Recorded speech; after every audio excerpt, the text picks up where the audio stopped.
Welcome back to ET Book Recommendations, where I recommend texts which throw a liberatory light on the current crisis or predicament of human civilization that we are going through. So the next one is Recolonized Planet 5 Shikasta, often shortened to Shikasta. This is a science fiction novel by Doris Lessing, written in 1979, the year of my birth, and it's the first book in her 5-book Canopus in Argos series.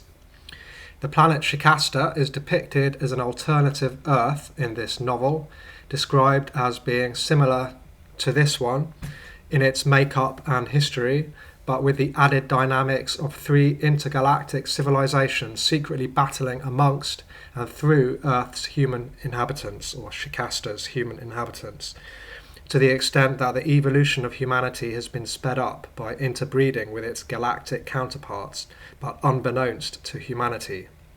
Some humans are even alien souls who have consciously directed their rebirth into human bodies. Thus, there is a supernatural element to Lessing's universe which posits conscious rebirth and a bardo realm between lives. The book is presented in the form of a series of reports by emissaries to Shikasta from the supposedly benevolent Empire Canopus, who documents Shikasta's planet's prehistory, its degeneration, leading to the Century of Destruction, which is the 20th century, and the Apocalypse, which is World War III, correlating to the future, or Lessing's fears for the future at the time she was writing. The main character in the book is Johor, the main emissary to Shikasta, who at one point adopts human form as George Sherburn. George's human family also features quite strongly. I'm not going to say much about the characters for this particular book, because they are kind of subsumed by the grand philosophical themes. But suffice it to say that the characters are believable enough for the purpose of supporting the main narrative, subplots and ideas of the book. So, a couple of positives about this book. It has a huge imagination, creativity and power of envisioning, which we need to navigate the future, beginning from the meta-crisis which we are currently in reality. That is not science fiction. So this is potentially inspiring to writers, filmmakers and artists of all kinds, this kind of broad, very imaginative, very ambitious science fiction which looks at the whole of human history in one go. It really encourages the reader, another point, related point, to deeply question what it is to be human and to be a member of modern civilization, and to think of ways forward. Negatives, and I have to say there are more negatives than positives for me, although I did enjoy the book. The first, Shikasta conveniently relies on the notion of absolutely evil people, the population of the planet Shamat, who were originally sent there as criminals, although it is not said what their crimes were. They are described very simplistically as totally bad, without depth of reasoning as to why. Canopus, in contrast, is described as infallible and benevolent, without explaining how a colonial empire could have arisen benevolently. From this perspective, we can say that the moral depth of the book is no greater than that of Star Wars. A second, kind of related negative point for me is that Shikasta looks back to a golden age, or the characters and the perspective within Shikasta looks back to a golden age. Even if it is a galactic golden age, that aligns with people on Earth who do actually look back to a golden age. And it's very inspecific and it's ahistorical. It aligns with people on our own planet who look back to a time where they believe that things were much easier and more simple, and some very dodgy views can be included in that perspective. There are racist far-right groups who look back to a supposed golden age. A supposed golden age before multiculturalism, for example. A supposed golden age of racial purity. So Lessing does nothing to discourage potentially proto-fascist thinking about human history.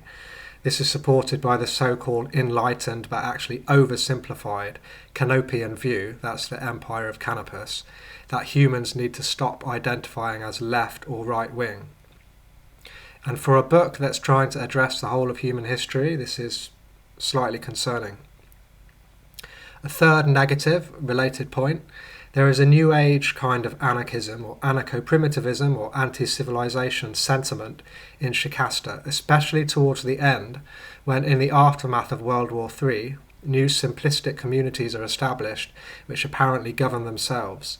The naivety of this vision is exposed when Lessing writes that these communities succeed because of their alignment with a remote, mystical, commanding force which comes from the galactic imperial centre.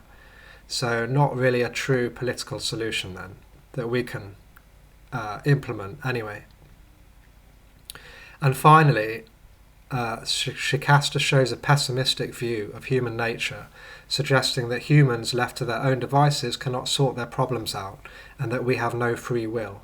So in conclusion, the liberatory potential of Lessing's universe for me seems to be completely thwarted by the relative lack of agency of her characters in light of the ostensibly enlightened imperialism of the Canopians, which is supposedly based on some kind of scientific cosmic alignment, completely unintelligible to the reader and of which the mechanics are not explained.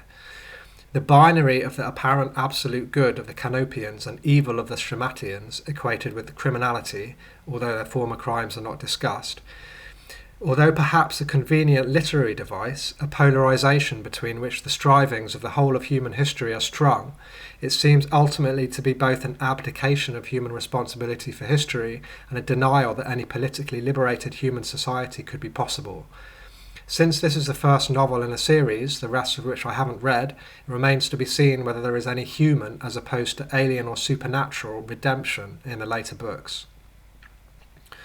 Although Lessing's broad presentation of human history is ultimately fatalistic and anti-liberatory, it nevertheless gives the reader and the aspiring speculative fiction or science fiction writer or other artist, as I've already said, an inspiring example of how speculative fiction can be used to explore humanity as a whole in its grand aspects of evolution, political economy, justice, freedom and equality, and the same goes for any art forms.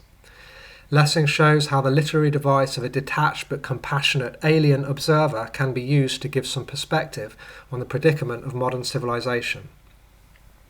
And finally, if you want a more accomplished critique of Shikasta, although one that ends rather strangely, check out Ursula Le Guin's review of the book, which is linked below the video.